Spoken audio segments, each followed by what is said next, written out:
I'm just gonna go for it. You gotta start before you're ready. Crank out a video. This is happening. Our setup is so janky. I'm failing forward, guys, but that's okay. If this is your first time here, let me go ahead and just introduce myself. My name is Spark, and I want to welcome you to the Swift Uplift YouTube channel. Through this channel, I hope I can create videos for artists out there who need that extra help to overcome the fear of creating. It's a scary process. I want to encourage you guys through the power of play and positivity that you can do this. You can make a career out of being a modern day artist. Let's get started. I graduated from art school back in 2015, and as I'm sure you guys can tell from the title of this video, I'll be sharing with you guys the 5 flags I wish I dealt with before I graduated from art school. When I graduated from art school back in 2015, I didn't even get an art job.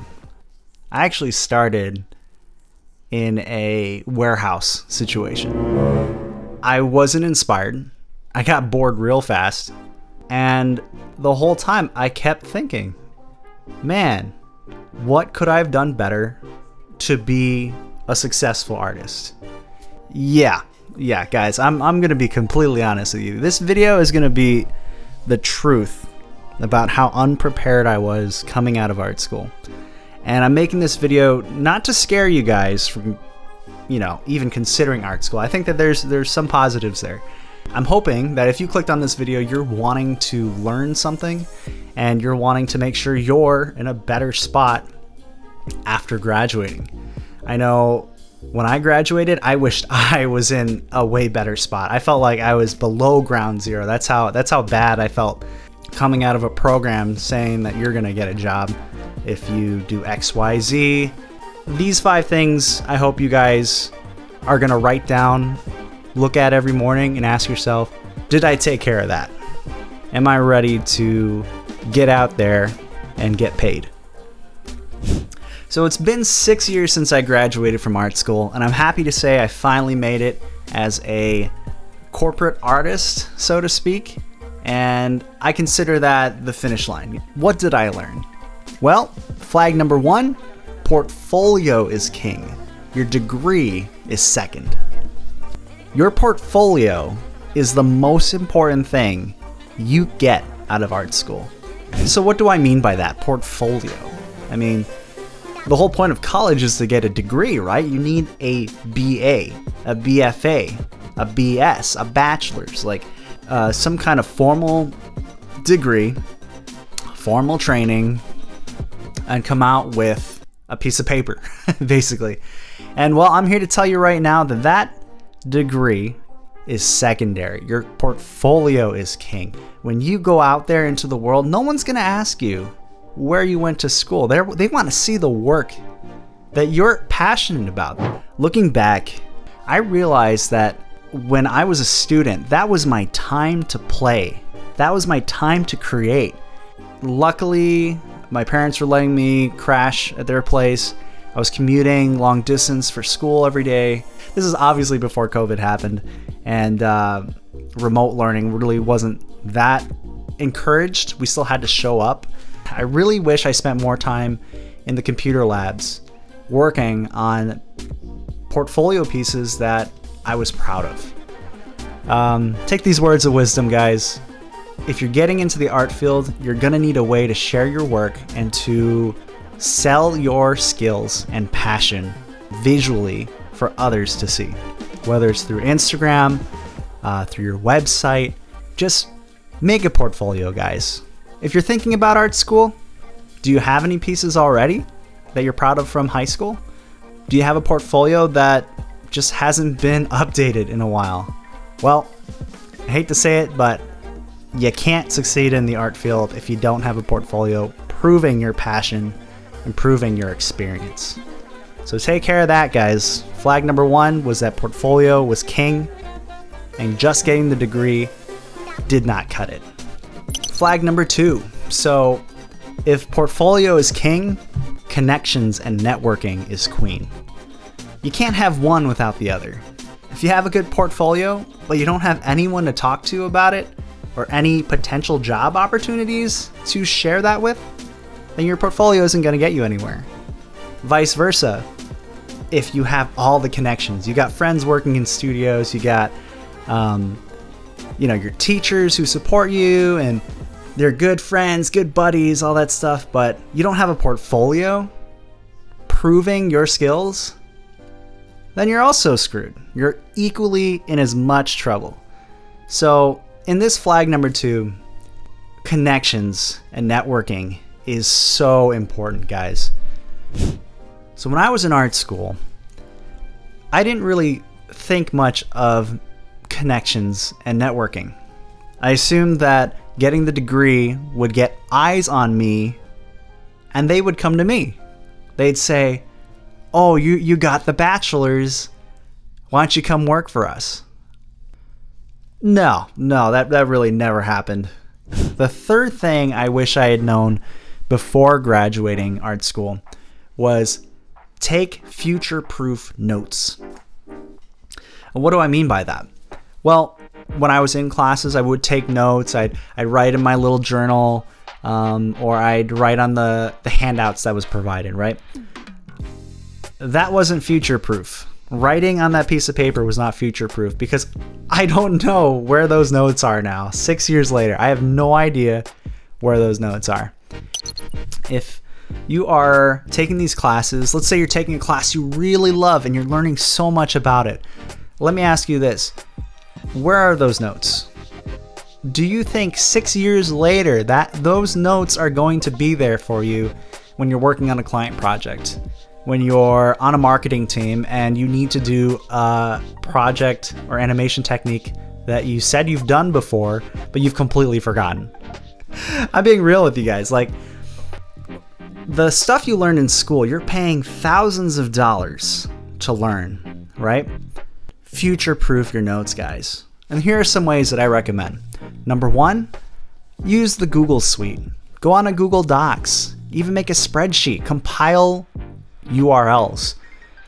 Type your notes. Put it online somewhere on your computer. Make it digital, guys. That's a huge first step. The second thing I recommend is a great website called Miro.com.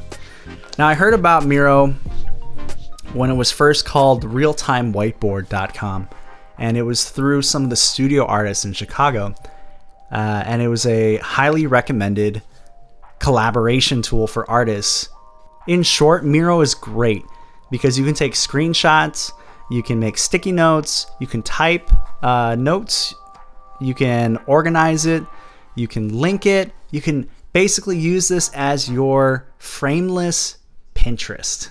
And what does that mean? It means that it's your inspiration board. It's your place where you can store what inspires you and your notes to go along with it. You know, your techniques, your shortcuts, links to videos, things like that.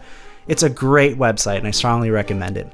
If you guys would like to see a video of me talking about Miro, leave it in the comments section down below. Don't be like me, guys.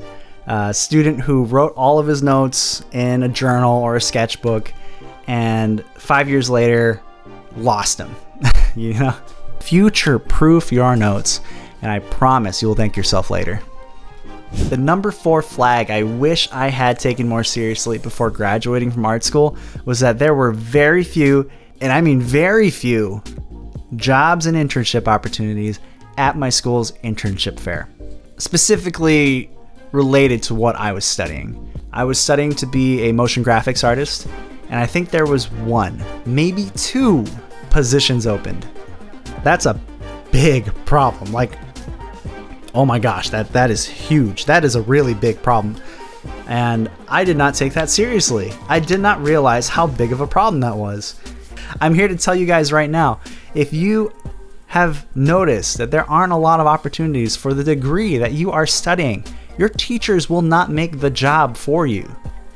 As soon as you graduate, you are out the door and you are on your own. So I encourage you guys got to get out there and you got to find your opportunities. You got to network. You got to work with who you know and ask what's out there. Who do I go to? Is there an email I can reach out to? If you don't think about this before graduating, you're doing yourself a disservice. You're not building up your own personal strength and grit to find work. Let's just pause here and just talk about freelancing, right? Freelancing is all about finding work. You got to get out there and find the opportunities. Until you get really good and they start coming to you, you got to get yourself out there. You got to go look for the opportunities. The problem with there only being one job, and I don't think I really have to explain this, but one job and let's say 100 candidates, that's a bottleneck right there. Your chances of getting that job are very slim. Okay, that's just the reality of it. There is competition. Don't go the same direction as everyone. Okay, you gotta branch off. Okay, go strike gold where no one else is digging. Last but not least, guys, flag number 5. We're finally here, finally at the end. My face is numb, but I'm feeling good. We're actually getting through this video. So thank you for staying tuned if you guys are still there. But last but not least, let's just jump right into it. The number 5 flag that I wish I had taken more seriously in college was that there are very little opportunities to work on teams. If I was back in art school, I would have pushed myself more to work on projects with groups, whether if it was for a contest or an event. I really wish I had done more of that. And the reason I bring up teamwork as my number 5 is if you're not a one-man band for a company, you're working on a team. So like right now, I'm currently working on a marketing team, and there are people who are better writers than I am. There are people who are better designers than I am. And as a motion graphics artist, you know, I'm not making a ton of assets from scratch. I'm actually receiving them from my coworkers, and I'm using them to make something out of it. In art school, I think they really focus on the individual to have the skills to fend for themselves. And I think that's important, but I want to emphasize to you guys that in reality, you're probably going to be working with people who have better skills and they'll have better specialized skills to back you up so that you can focus on the stuff that they don't know how to do. You know, in college, we didn't really get that. When I was in art school and we had an assignment, I had to do it all on my own from scratch, from coming up with the idea, writing the script, making the storyboards, actually going to production, doing the rendering, doing the compositing. And you know, it's a lot of work. Guys, let me tell you right now, if you're in art school, you're not alone. It's fair to say we all want to make great work, and we wouldn't turn down help from people who are more talented than us. I want to encourage you guys, if you have the chance in art school and there's something coming up that involves a team or the option to work on a team, work on a team, guys. Choose to work on a team, and you'll learn so much.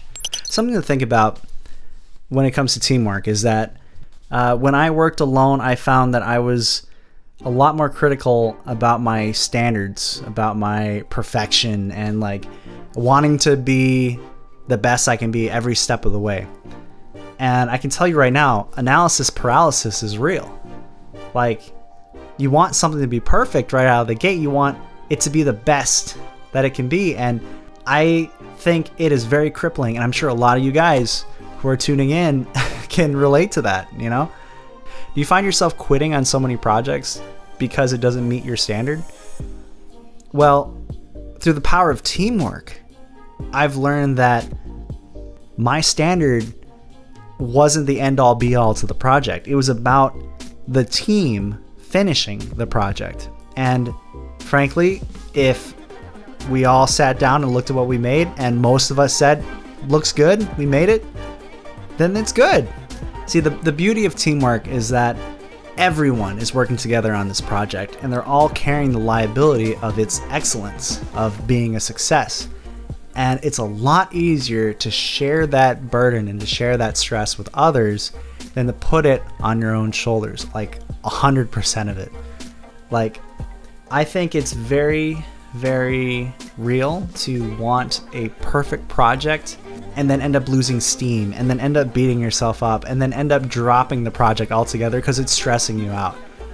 If you're on a team, you can ask your coworker, your teammate, hey, what do you think about this? I don't think it looks that good.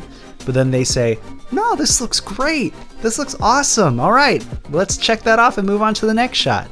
And you're just like, really?